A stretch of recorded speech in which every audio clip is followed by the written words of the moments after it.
The Halloween hanging. I can remember the screaming. I can remember everyone running. The stampede of parents dragging their children away as others ran towards the house.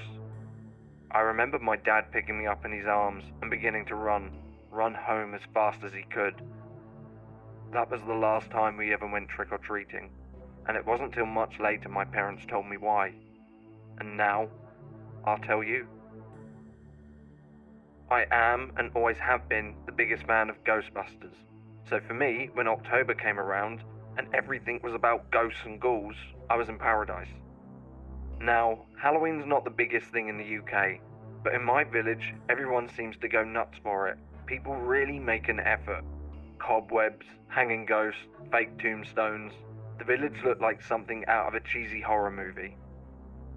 So, just like the previous few years, 8-year-old me was dressed up in his homemade Ghostbusters uniform, and off me and Dad went ready to get all of the candy we could. It couldn't have been that long though before we came across a crowd beginning to gather at the entrance of a private road. It was getting pretty dark outside, but Dad must have thought it was okay, so off we went to check it out. The house was intense.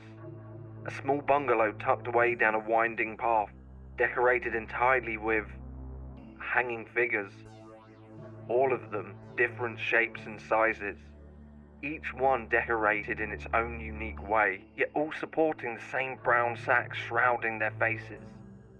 They just hung there, motionlessly, occasionally swaying in the gentle breeze. Now that I think about it, it's grotesque, but back then I was in awe. There was a line of kids queuing up to grab sweets from a bowl on the doorstep, but the parents seemed far more interested in the decorations. Some of them taking pictures, others of them trying to figure out what they were made of. After giving me an approving but apprehensive nod, Dad let me join the line with all of the other kids as he went to speak to a neighbour. The line was getting shorter and shorter. It was merely my turn. The bowl looked like it was overflowing with sweets. And then I heard the screaming. It was pretty much a blur from then. Those who weren't running were trying to dismantle the decorations.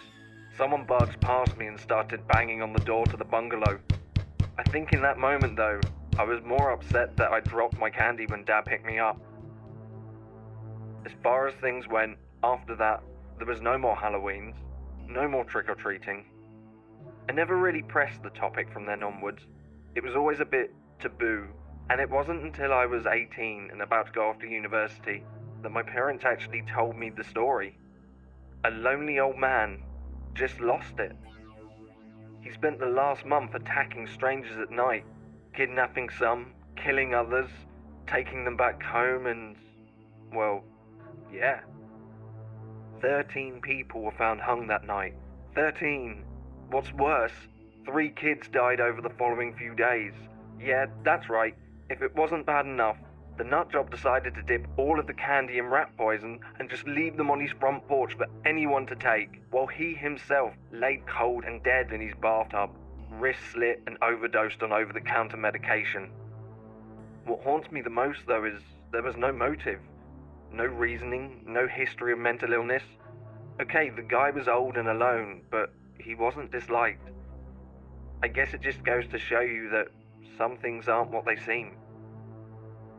I don't tend to think about it much nowadays, but every time Halloween comes around, I can't quite get it out of the back of my head.